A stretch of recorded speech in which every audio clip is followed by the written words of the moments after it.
Hello everyone, welcome to Chetan Bharat Learning and welcome back to our weekly current affairs series in which we'll cover all the important developments with respect to the field of science and technology for your UPSC preparation. Now the science and technology related current affairs that we are going to cover in this video would be from 8th of September to 14th of September. Alright, so let's begin. But before beginning, I would like to share an announcement with you guys. You see, in the past couple of weeks, we have been getting a lot of requests from some of you guys asking us to teach more in English.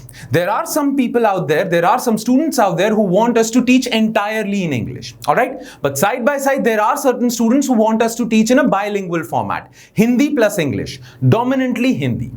So to cater to the demands of both sets of people, what we have done is that every current affairs video would be two in number now, one in English and one in Hindi.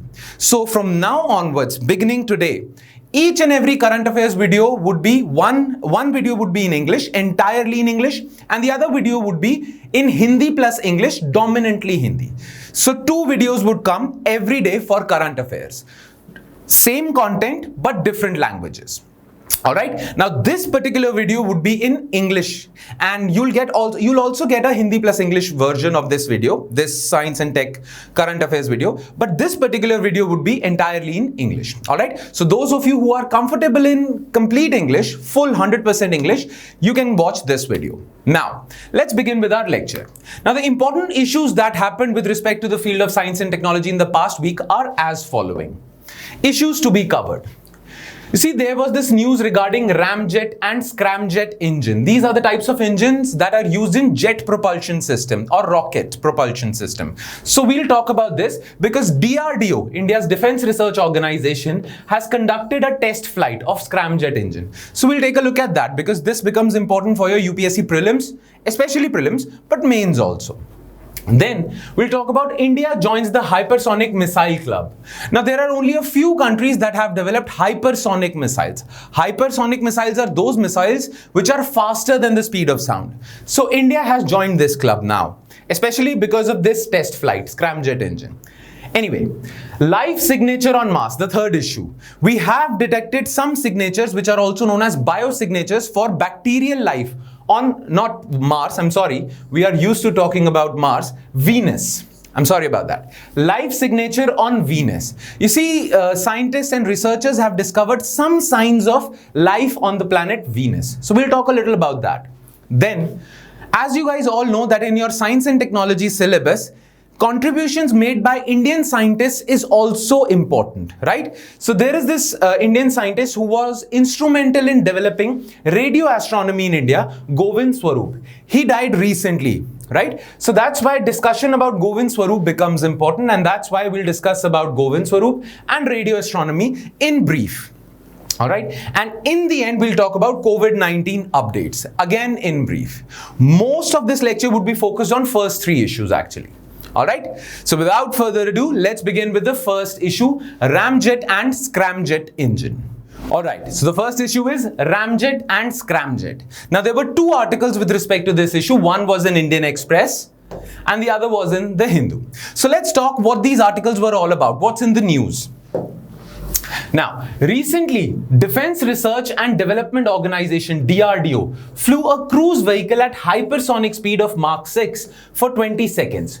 What DRDO did was that it actually tested a rocket, alright, for its own use. It tested a rocket that flew for 20 seconds at hypersonic speed of Mach 6. Now, for understanding this statement, you need to know what hypersonic means, what Mach 6 means, alright. So let's talk a bit about that.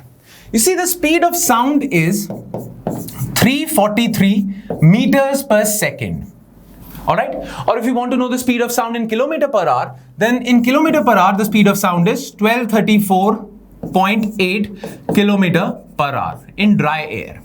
Alright? Now, Mach 1 is speed of sound. So if an object is traveling at the speed of sound, we say that that object is traveling at the speed of Mach 1.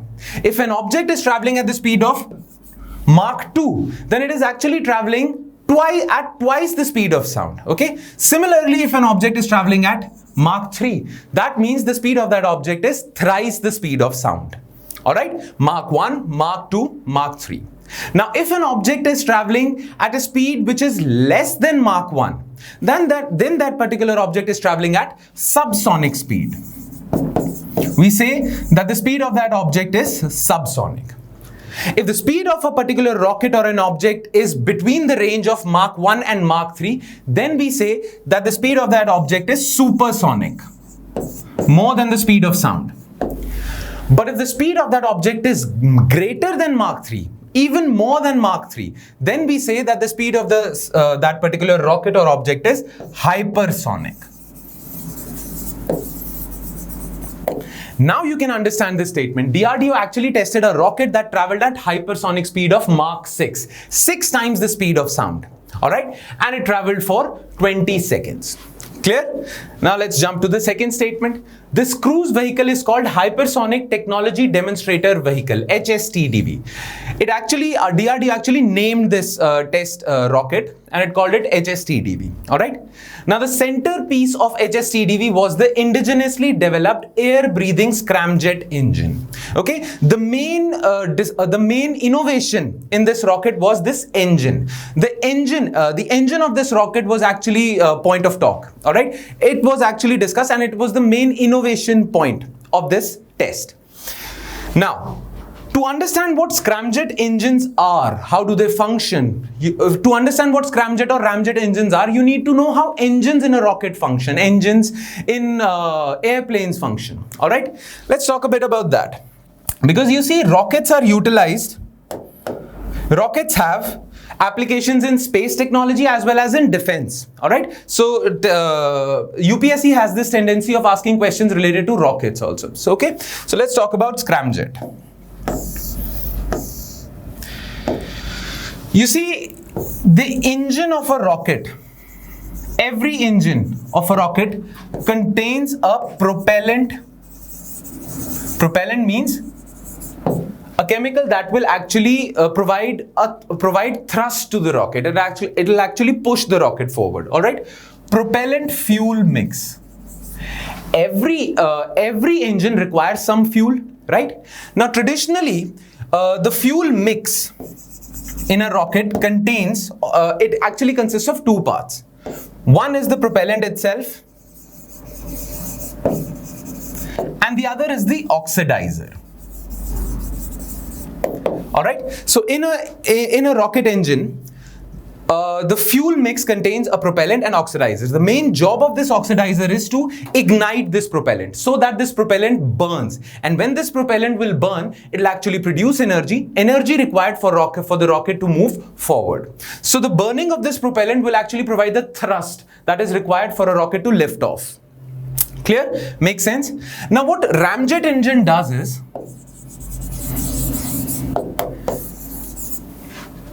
in a ramjet engine, instead of using an oxidizer for burning this propellant, you actually use atmospheric oxygen.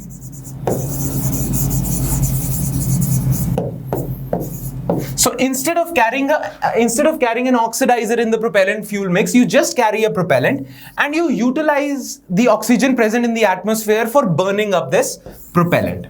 All right, so you don't need to add weight in your fuel mix. You don't need to carry a separate oxidizer for your rocket. All right, you'll utilize the oxygen present in the air to oxidize or burn this propellant. All right, so the engines that use atmospheric oxygen for burning up the propellant are called ramjet engines.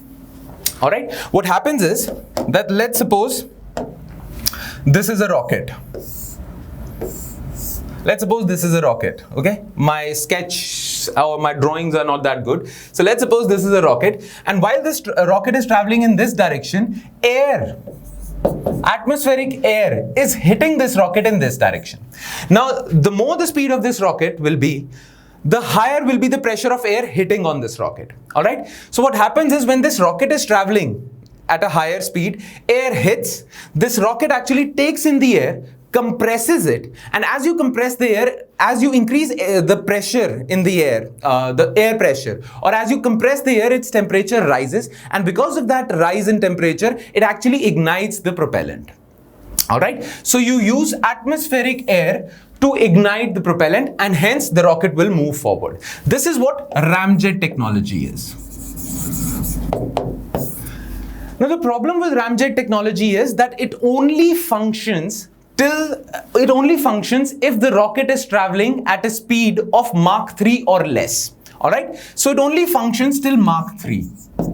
There are certain Ramjet engines who also function at Mach 4 or 5, but Ramjet engines generally function best till Mach 3, not at higher speeds. So Ramjet engines actually function properly in supersonic speeds. Alright, but if you want to develop a hypersonic missile or a hypersonic rocket, you have to innovate. You have to bring in some innovation in this Ramjet engine. And what that innovation is? Scramjet. So Scramjet is nothing but a variant of Ramjet engine that will also function at hypersonic speeds. Alright. Now, until now, DRDO was able to develop engines that could function at Mach 3 supersonic speed levels. But now DRDO has actually tested a rocket that will also that can travel at the speed of Mach 6, and therefore it has utilized to enable the rocket to travel at Mach 6. It has utilized Scramjet engine, because Scramjet engines, a little variant of Ramjet engines, function at this speed, Mach 6 or Mach 5 or hypersonic. Let's call it hypersonic speeds. All right. So that's what DRDO has done. Clear? Make sense? That's what's in the news. Okay, let's move forward. Technology demonstration. Now, through this HSTDV, what has DRDO demonstrated? It has not just demonstrated Scramjet engine. It has demonstrated other things as well. What has DRDO demonstrated? Technology demonstration. Scramjet engine and its ignition. This test of DRDO was able to display that India can develop its own Scramjet engine, and that Scramjet engine will function properly. So DRDO was able to demonstrate that. Then sustaining the ignition, because Scramjet engine, once it lights up, it actually stops working. Okay, so DRDO was able to sustain this ignition created by Scramjet engine. All right, so that was a big technology demonstration. Then development of materials to take care of the high temperatures that occur due to air friction on the leading edges of the cruiser wings. You see, when rocket is traveling at hypersonic speeds, the air friction causes the temperatures of that rocket to rise, and because of that, if your the material you use to create that rocket has a lower melting point, then that rocket will itself melt out, right? So to create a proper material and to test that material, you need to test that material, DRDO had to take certain precautions. So DRDO was able to test or able to demonstrate that it has materials, and it has developed some materials that will be used for hypersonic rockets, and those materials won't melt due to high air friction. All right. Now, controlling the HSTDV with minimum drag and maximum thrust. You see, the name of air friction caused by high speeds of an object is known as drag. All right. So the friction caused by high speed, friction caused by air, is known as drag. So DRDO was able to demonstrate that this particular rocket had minimum drag and maximum thrust. Maximum thrust means it is moving forward, thrust, propelling ahead. All right. So controlling the HSTDV with minimum drag and maximum thrust, that's what DRDO was able to demonstrate. So DRDO was able to demonstrate these 4 technological points through this test of HSTDV. Make sense? All right. Now let's talk about the significance. All right. Let's talk about Ramjet and Scramjet engines. This will be mentioned in your notes, but I've already explained to you guys, right? So let's just read the first point. A ramjet is a form of air breathing because it takes in the air from the atmosphere itself. Ramjet is a form of air breathing jet engine that uses the vehicle's forward motion to compress incoming air for combustion without a rotating compressor. Okay, it doesn't need an oxidizer, it actually uses the atmospheric air. Okay, and what is Scramjet? It is a better variant of Ramjet engine. Therefore, a Scramjet is a variant of Ramjet air-breathing jet engine in which combustion takes place at supersonic airflow. As a matter of fact, at hypersonic levels also, hypersonic speeds also. All right, now let's talk about the significance of this discovery. You see, this test of DRDO will have a lot of applications for space technology in India.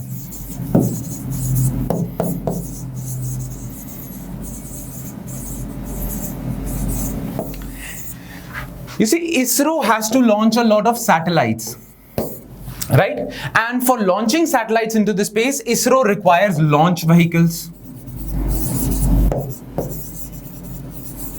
Launch vehicles are nothing but rockets. Now, you must have heard about these rockets called PSLV, GSLV, and others, right? So these are launch vehicles or rockets that will take your satellite from Earth to their orbit. All right. Now, the problem that ISRO faces is that because these rockets have to function properly and they require a lot of thrust, ISRO has to carry a lot of fuel with itself. Now, the fuel mix utilized by these rockets contains propellant and an oxidizer. All right. Now, this entire fuel mix, the weight of oxidizer is 70%. If ISRO is able to use scramjet technology or ramjet technology for its launch vehicles, then it won't have to carry this oxidizer. Then it won't have to carry a significant chunk of it. It won't have to carry this much weight of fuel. All right. So weight will be reduced. When weight will be reduced, this launch vehicle will get more thrust, right? So by carrying little amount of fuel, by carrying a small amount of fuel, ISRO would be able to take its satellites into orbit, right? So this will significantly, if ISRO is able to use ramjet or scramjet, it won't have to carry oxidizer. When it won't have to carry oxidizer, then the weight of that rocket will get significantly reduced. It will get more thrust. ISRO would have to carry less fuel, right? And because of that, the cost of launching a satellite would also decrease. It will also decrease the cost of launching a satellite because your engines, rocket engines, are now more efficient. All right. So if ISRO is able to use scramjet or ramjet and is able to use this application of DRDO, then the cost of launching satellites, the cost of launching space missions would be reduced significantly, and ISRO would be able to launch more satellites. So it has various applications, and it has this important application for space technology. Right? You see, rockets have two applications. One is for space. The other is for defense. All right. Right now, we'll be talking about space. We'll talk about defense in a moment. All right. So this is ramjet and scramjet technology. Now, let's move on to the second issue. India joins Hypersonic Missile Club. You see, the first issue that we discussed about ramjet and scramjet is actually related to this news as well, this issue as well. The DRDO discovery or the DRDO test flight of HSTDV has applications for defense also. You see, the rocket developed by DRDO, which travels at hypersonic speeds, can also be utilized to make missiles that will travel at hypersonic speeds. As of now, only 3 countries have capabilities of developing a hypersonic missile. One is USA, the other is Russia, and the other is China. And now, after this experiment of DRDO, now even India belongs to this club. Now, India has the capability of developing a hypersonic cruise missile. All right. So this is a very significant development with respect to defense of India. Indian defense. All right.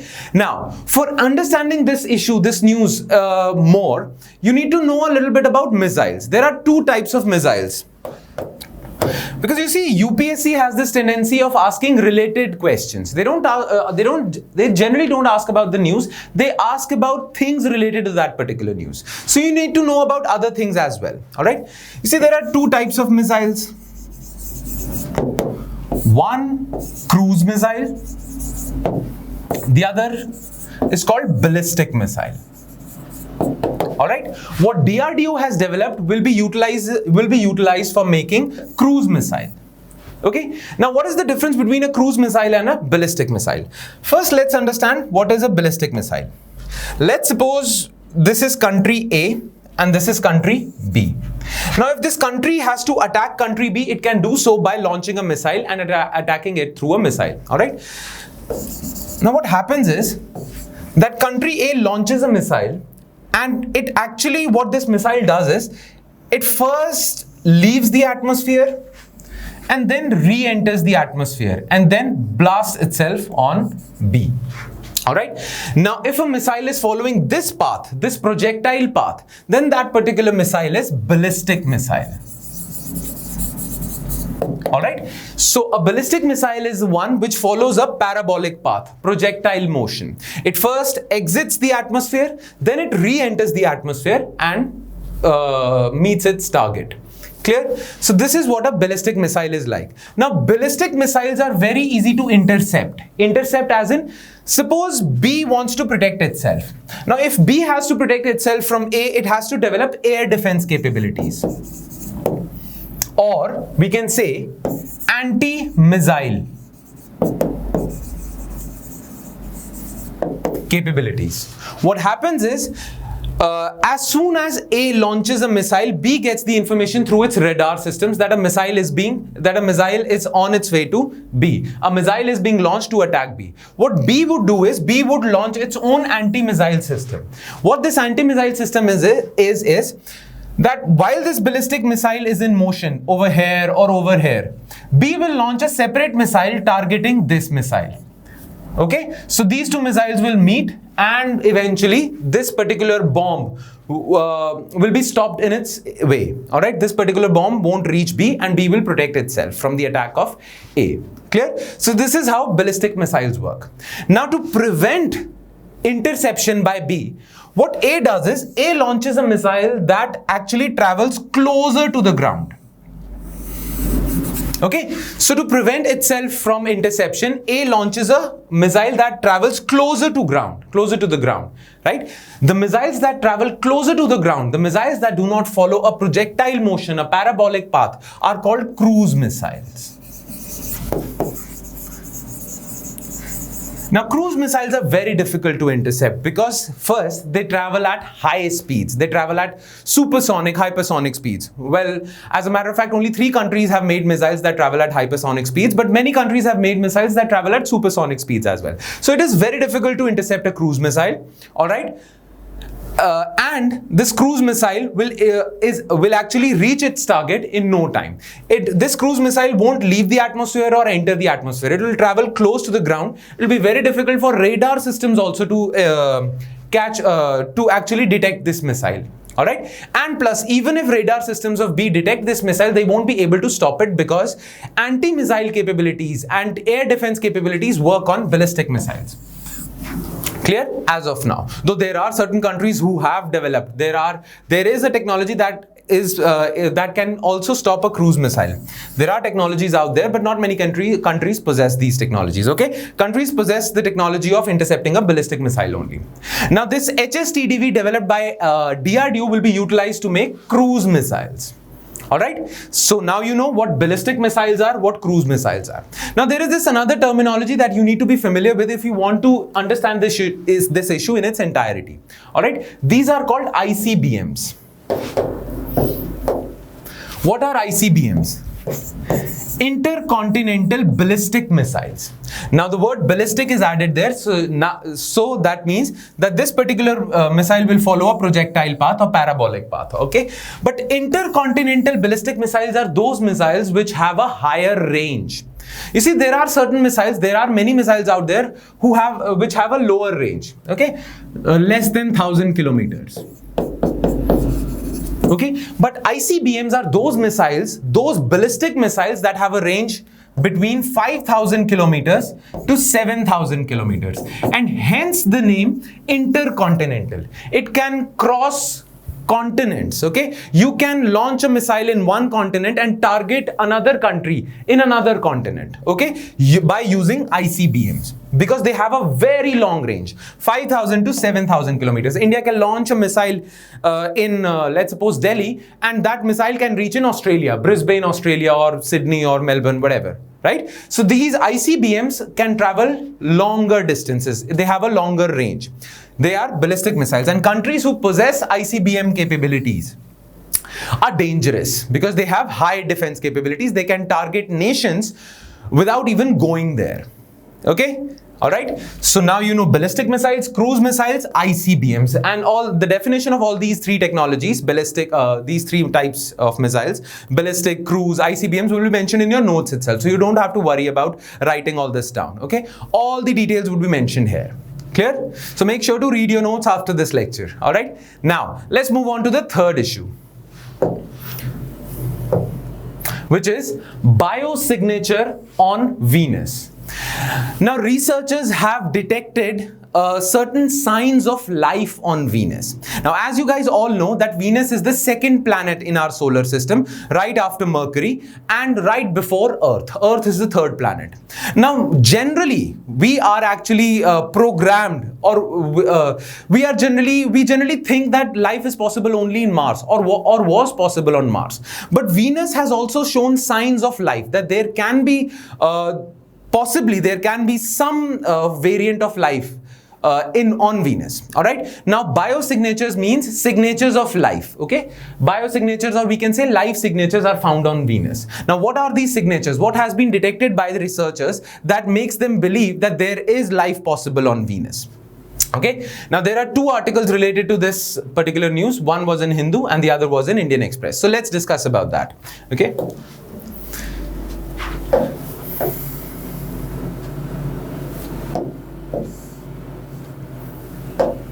Scientists have detected in the harshly acidic clouds of Venus. You see, Venus has a very thick atmosphere, and Venus has very, very, very thick clouds. But those clouds are highly acidic. Okay, so that is why life is not possible on Venus. That was what the conventional wisdom was up till now.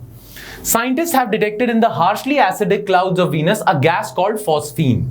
Now, phosphine's chemical formula is PH3, 1 phosphorus atom and 3 hydrogen atoms. So this gas has been detected on Venus. That indicates microbes may inhabit Earth's inhospitable neighbor. Now, Venus is considered inhospitable for life to grow over there, right? But because phosphine gas was detected on Venus, it is possible that there may be some primitive life form possible on Venus. Okay. Now, why is discovery of phosphine so significant? You see, on Earth, there are two types of bacteria. One are called aerobic.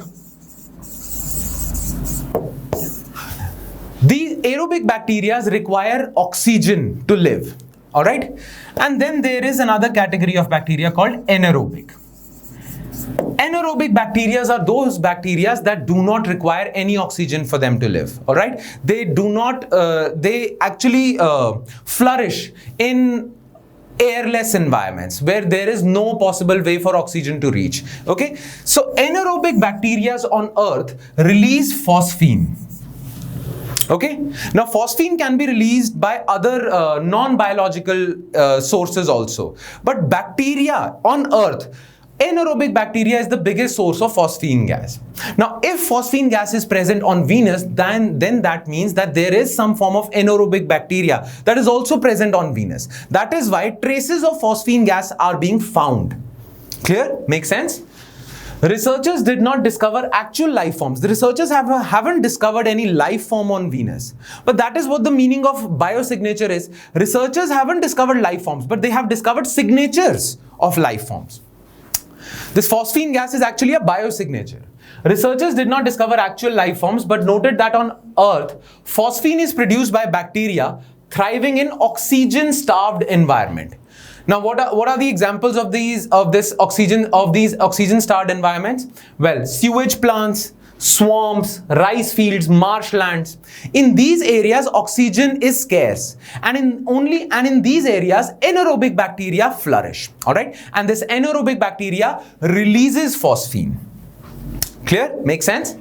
The international scientific team first spotted phosphine using James Clerk Maxwell telescope in Hawaii, and confirmed it's using the Atacama Large Millimeter Submillimeter Array. Okay, scientists discovered phosphine through this telescope, and this telescope had an instrument called ALMA, Atacama Large Millimeter Array Radio Telescope in Chile. All right, make sense? All right, so scientists have discovered using this telescope in Hawaii that scientists have discovered phosphine using this telescope in Hawaii.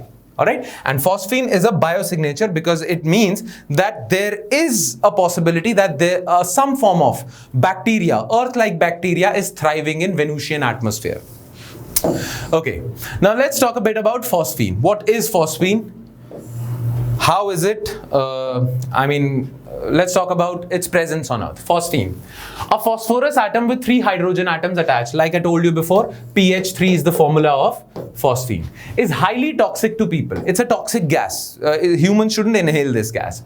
Phosphine was seen at 20 parts per billion. This is the quantity of phosphine detected in the Venusian atmosphere.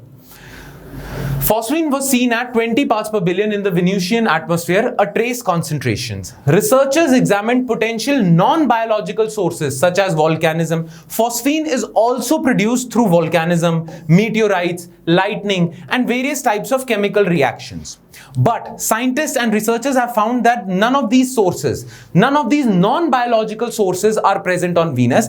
Therefore, the only source that is left out for phosphine to appear is bacteria, living organism, because all these non-biological sources are absent on Venus, and that's why scientists and researchers are so excited, because they think that there is a possibility, a strong possibility, that bacteria is thriving in the Venusian atmosphere, some form of aerial bacteria that doesn't require ground.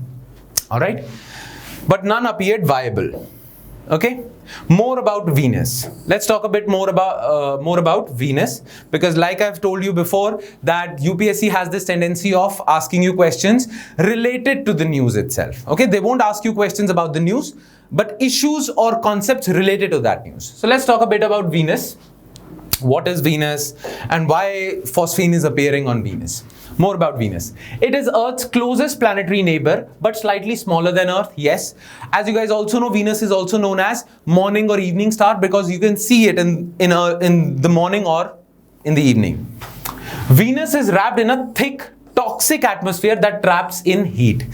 Now, Venus has a very thick atmosphere, thicker than even Earth. And that atmosphere is rich in greenhouse gases. And that is why Venus is able to trap a lot of sun's heat. And that is why Venus is the hottest planet in the solar system. Though Mercury is closer to sun than Venus, but Venus, because it has greenhouse gases, it is able to trap the heat from the sun and increase the temperature of the planet itself. Okay. Surface temperatures reach a scorching 880 degree Fahrenheit, that is 471 degrees Celsius, hot enough to melt lead. So it is pretty hot. Venus is pretty hot. Yeah. Some more things about Venus. Some scientists have suspected that Venusian high clouds with mild temperatures around 86 degrees Fahrenheit could harbor aerial microbes that could endure extreme acidity. Now, the Venusian atmosphere, the clouds in Venus's atmosphere are extremely acidic, and that acidic environment is hostile for life to flourish. It's not very comfortable or hospitable for life itself. But scientists have projected, or scientists have assumed or predicted that these acidic environments might have, these acidic clouds might have aerial microbes that can endure acidity, this extreme acidity, and these aerial microbes are actually producing the phosphine gas, and that is why researchers are seeing signatures of phosphine gas.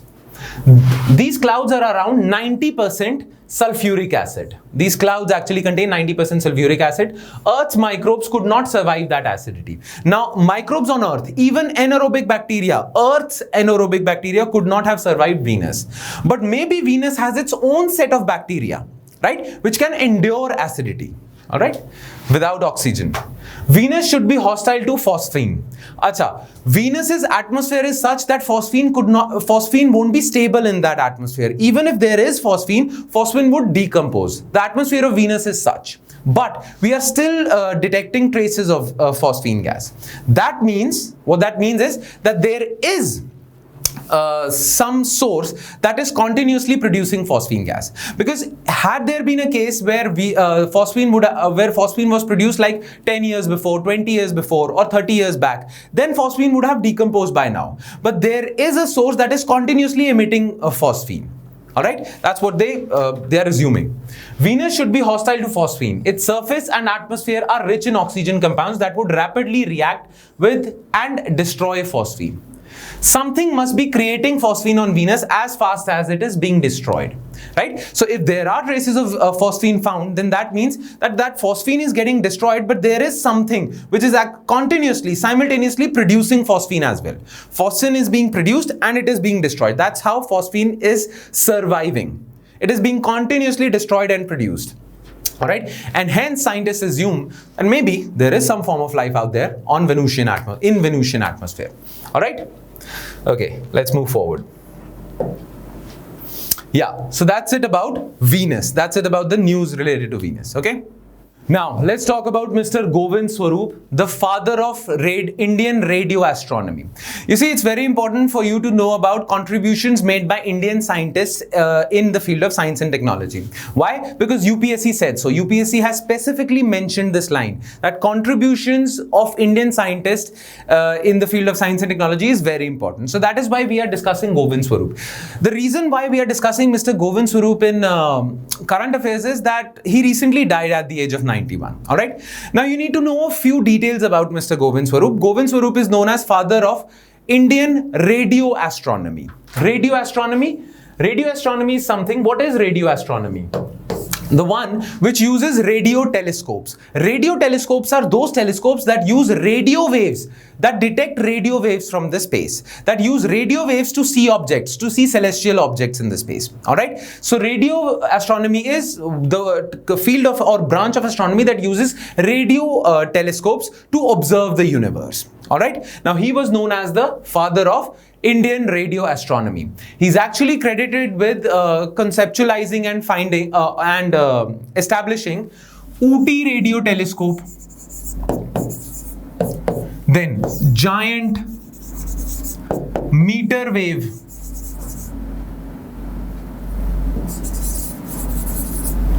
radio telescope. All right, and he was instrumental. He was actually the founder of National Center for Radio Astrophysics. All right, all of this will be mentioned in your notes. Plus, I would advise you all to read this article, the screenshot of which I have shared in this slide. All right, it was given in Indian Express Explain series. Who was Govind Swarup, and the pioneer of radio astronomy in India. All right, so that's it. That's the only thing we'll discuss about Mr. Govind Swarup in this lecture. All right, now the next topic is Covid-19 updates. Now again, I would advise you all to read these two articles.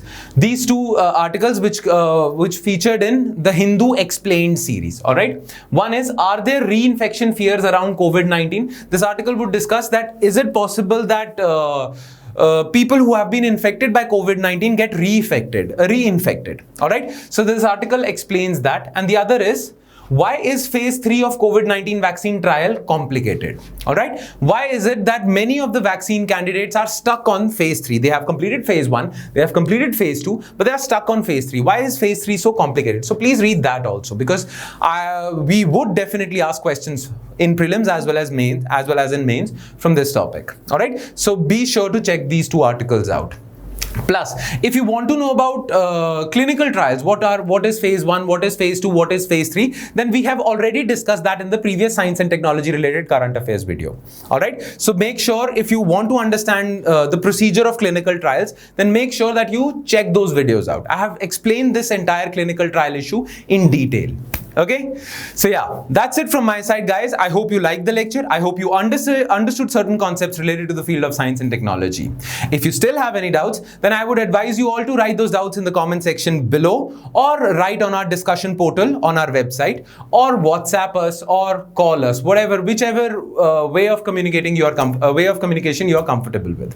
All right, so that's it from my side, guys. I'll see you next time with more stuff. Thank you.